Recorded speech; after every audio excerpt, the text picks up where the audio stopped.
மரணத்தின் தன்மை சொல்வேன்.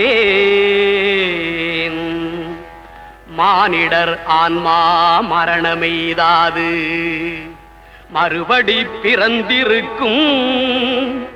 மேனியை கொல்வாய், மேனியை கொல்வாய், வீரத்தில் அதுவும் ஒன்று.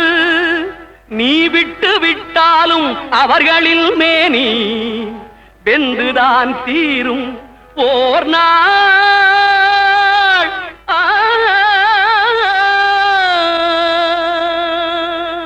என்னை அறிந்தாய், எல்லா உயிரும் எனதென்றும் அறிந்து கொண்டாய்.